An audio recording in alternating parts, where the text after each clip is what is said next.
In the Absolute Universe, the mantle of the Flash belongs to a lonely, anxious teenager named Wally West. After losing his mother, Wally's life was uprooted yet again when his military father was stationed at Fort Fox, the home of the secretive initiative called Project Olympus.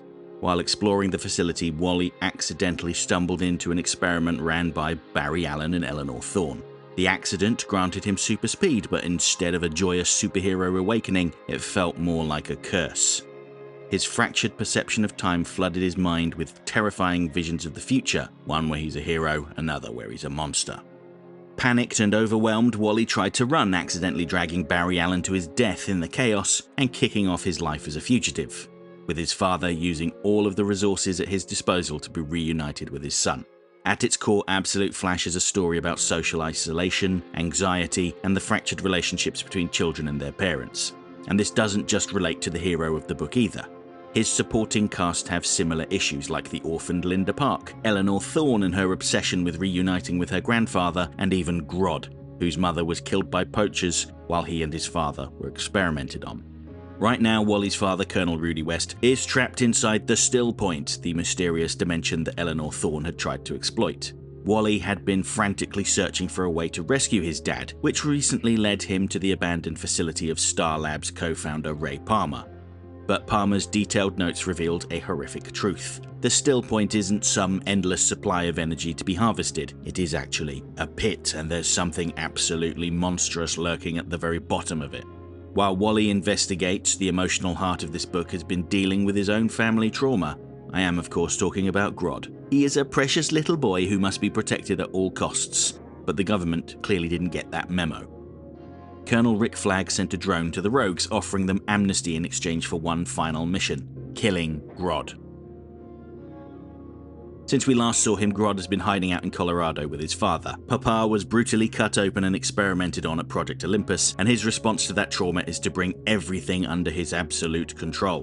When the military arrives to kill Grodd, Papa uses his psychic powers to turn the soldiers into mindless drones, chanting, "All men bad, all men Grodd." Now, because Wally is psychically linked to Grodd, he sensed this massive psychic attack and immediately turned to Linda for help finding Grodd. But when they arrive at the scene in Colorado, an eerie quiet hangs over the area. Papa's mind control forces attack, and while the regular police are easy enough to avoid, a heavily armed soldier manages to clip Wally's leg, leaving him grounded and completely unable to run. Just as Papa prepares to murder Wally and Linda, Grodd steps in to shield them from the bullets. It highlights the beautiful difference in how these two characters respond to their trauma. Papa wants to hide away in seclusion, strip away free will and punish humanity. Grodd, meanwhile, craves company and friendship.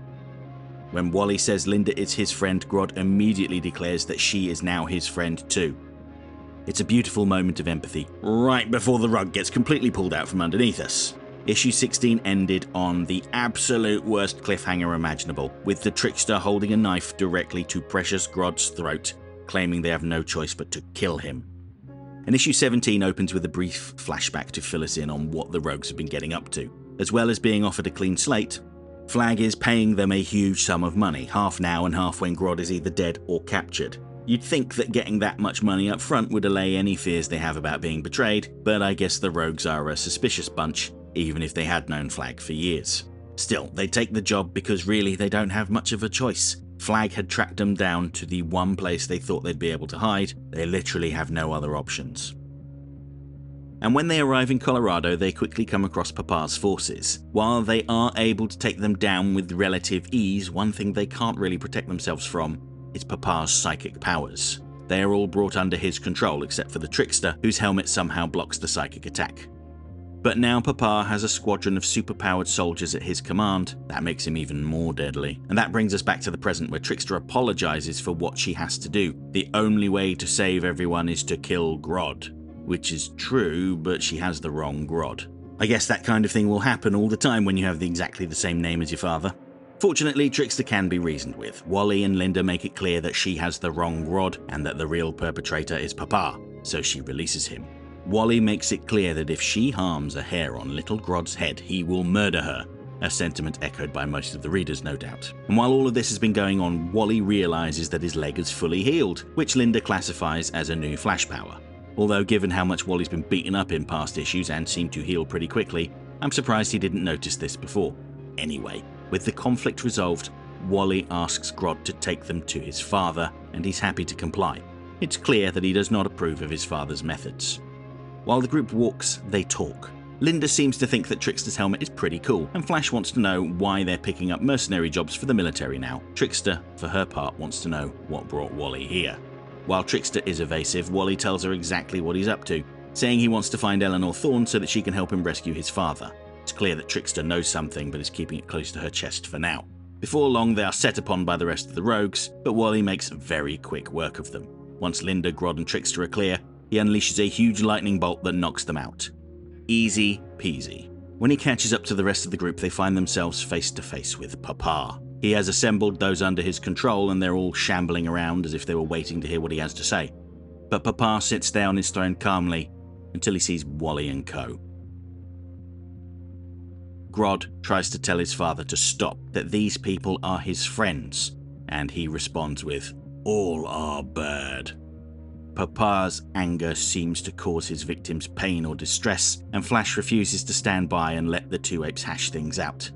He charges full speed at Papa, ready to strike with a lightning punch, but gets caught by the throat. Papa is fully prepared to kill Wally. But Grodd intervenes, telling Papa to stop. When he doesn't immediately respond, Grodd grabs him by the arm and forcibly removes him, pushing him back. He tells Papa to stop, this is not who he is. And Papa complies. He and his son touch hands and reaffirm their connection to each other. The battle is over. And then Trickster blows a hole in Papa's head. She has taken a cold and pragmatic stance here. Their mission was to stop Grodd, dead or alive. She knew that if they brought Papa in, though, the government would weaponize him and he'd go back to his miserable life in a cage. Better to put him in the ground and spare him any more misery. And I suspect that the rogues will just forget to mention that Wally, Linda and little Grodd were there at all. Better to just blame Papa for everything. They may pass it off as an act of mercy, but little Grodd is distraught. Before heading off, Trickster tells Wally that Thorne is hiding out with Brainiac in Kansas, and she wishes him luck, because he's going to need it. At its heart, this book has always been about the fragile, painful bonds between children and their parents. But now both of these boys are carrying the exact same suffocating weight. Wally is desperately chasing a ghost, trying to pull his father out of the still point, even though his own future self has already warned him that it's far too late to save him. And now, in a brutal, pragmatic instant, our precious boy Grodd has had his father ripped away from him forever. They are both isolated, both grieving, and both forced to grow up way too fast in a universe that feels completely devoid of mercy. But if this issue proved anything, it's while their fathers were consumed by the darkness of Project Olympus, Wally and Grodd have chosen a different path. They have chosen empathy, and they have chosen each other. Wally might be heading to Kansas to face Thorne and Brainiac next, but he isn't running alone anymore. Although part of me wonders if we may have just witnessed Grodd's supervillain origin. Special thanks to my channel members, the Back Issue Brigade, whose names are scrolling by on screen right now. They helped to make this video possible, and if you want to see your name on screen and get access to some exclusive videos, then join the channel now. I'll be back next week to talk about Absolute Superman 21 and Absolute Wonder Woman 22. Hope to see you then.